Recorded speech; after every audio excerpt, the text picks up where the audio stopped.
let's talk about infant emotions. This always reminds me of when I first started going to graduate school for developmental psychology, and I mentioned to my mom that I was getting interested in infant emotional development and that I had started working for somebody who edited a journal called Infant Mental Health. And my mom just said, I didn't know infants had mental health. I didn't know infants had emotions. And I just had that moment like, really? Nope. Sorry, my kitten is attacking the charging cord right now. You behave. All right. Oh, gotcha. Look at that little demon. Dude, if you're gonna be in here, you gotta behave. You gotta behave. I know you want to attack that cord because it's really cool. All right, I'm gonna put you over here. Put you over here. Yes. And he's back. One moment. I had to get the kitten out of the room. They were determined to knock over the camera and the tripod. So my mom didn't think that infants had emotions or mental health. Maybe that's some generational differences, the way boomers think about little ones versus older folks or people who study this stuff. The thing about emotions in infants is they can't really describe and communicate their emotions like older individuals can. We do have some cues into their emotional experiences because they will eventually learn how to express themselves, all right? But in the beginning, for a newborn infant, they really don't have a big range of emotional expression. One of the things that's really difficult about the transition to raising a newborn child is not only like if you gave birth to that child, you're exhausted.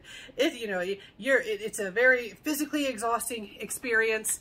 And then you get this individual who cries a lot and you can't often tell why they're crying, and they don't give you reinforcement in the form of smiles, at least not right away. So it's one of the many things that makes that transition difficult and why we should offer plenty of social support to new parents. Right. So in the beginning, they really only have two emotional states that they will exhibit. Distress, where they're upset about something, you don't know what, and contentedness.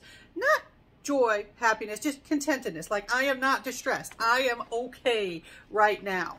All right. Eventually, they will start to exhibit some more complex, or some more diversity in their emotions, more specificity and diversity in their emotional expressions.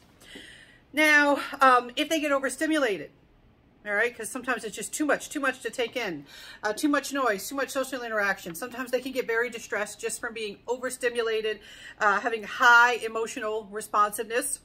They definitely do react to pain. So sometimes you will have reactions to physical discomfort and pain. And then they can look relatively okay. They can have contentedness or pleasure, but it's not going to be that definite joy. They're not going to be smiling yet when they're newborns. Now, I mentioned that infants cry. Infants cry a lot. I remember my first child, when they cried a lot, I remember my husband got very concerned. He's like, I'm about to take her to the emergency room. And I said, well, wait, why? What did you see that I didn't see? And he just said, well, they're always crying. And so his mom had to give him a talk. Son, babies cry a lot. It's what they do. It's the norm. It's what you should expect. Why do they cry? The most common reason that infants cry is hunger. If you're trying to figure out why a baby's crying, you try to feed them first. It's one of the most common reasons that they will be crying. They are hungry often. We've talked about this previously.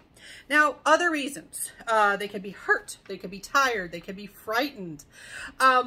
Also, some babies have this thing called colic. Colic is kind of a tricky thing, and a lot of people think they know what it is, but they don't. Technically, colic simply is unexplained frequent or prolonged crying. It's defined by the crying, essentially. A lot of people, when they talk about colic, they talk about it as like a digestive disorder.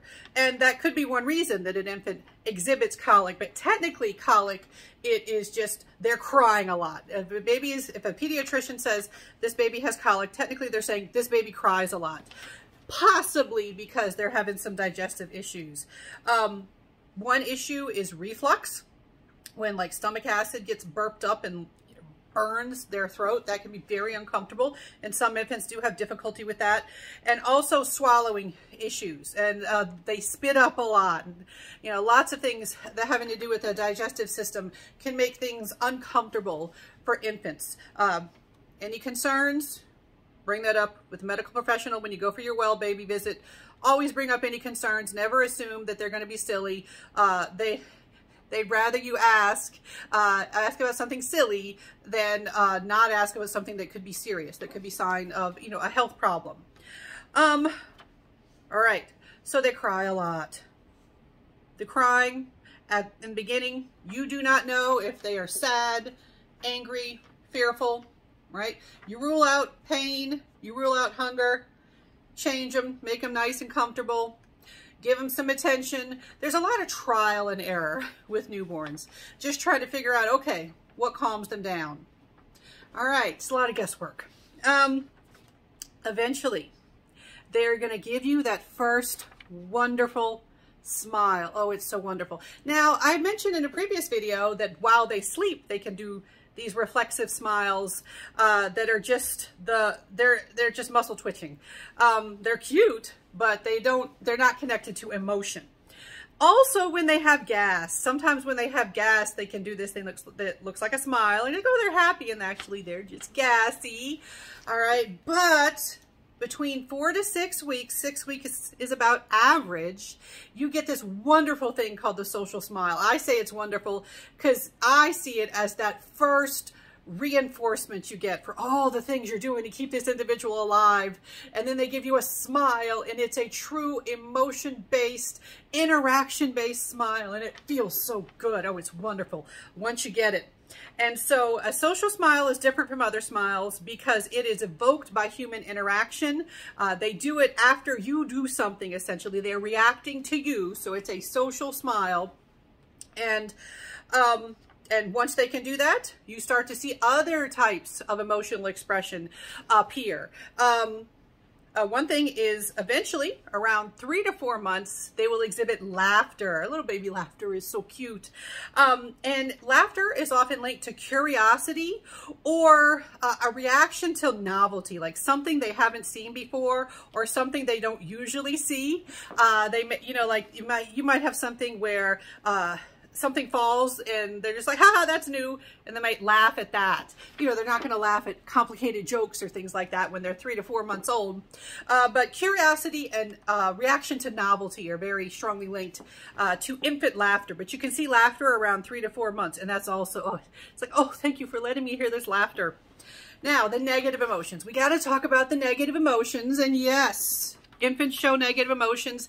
They should show negative emotions. I know some parents, they kind of feel like their goal is to make sure that their child never has any emotional experience other than a positive emotional experience, but that's not normal. That's not part of the human experience.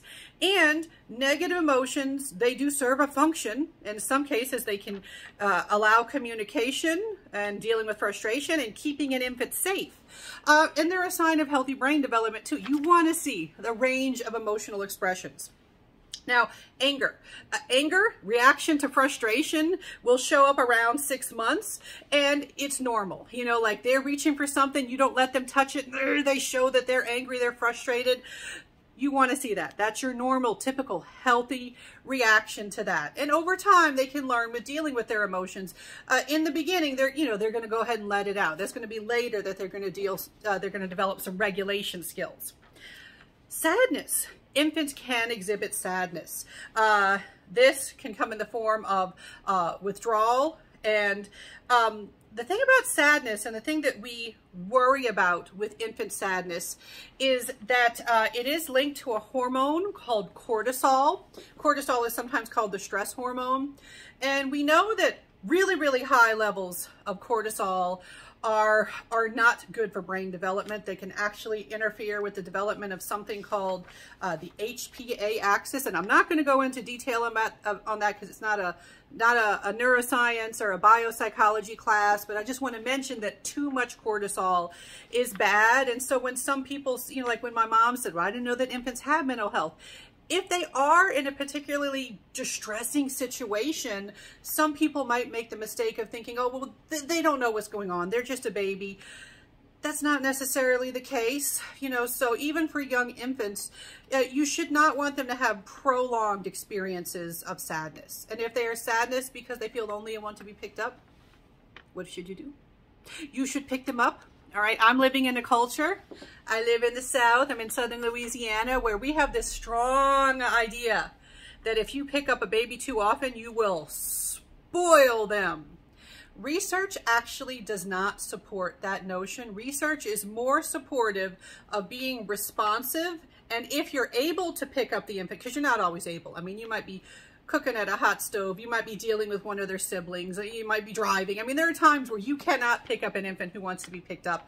But if you're able to pick them up, it's recommended that you do pick them up. Being responsive and meeting their emotional needs seems to be tremendously beneficial. So things to keep in mind. Don't worry about picking up a baby too often. I heard that all the time from neighbors, family. When I had my children, I didn't listen. I just went ahead and picked them up. And then fear. Got to talk about fear. Now, fear actually takes two very specific forms, and I'm going to have a separate video about fear because I'm going to go into a little bit more detail about that one.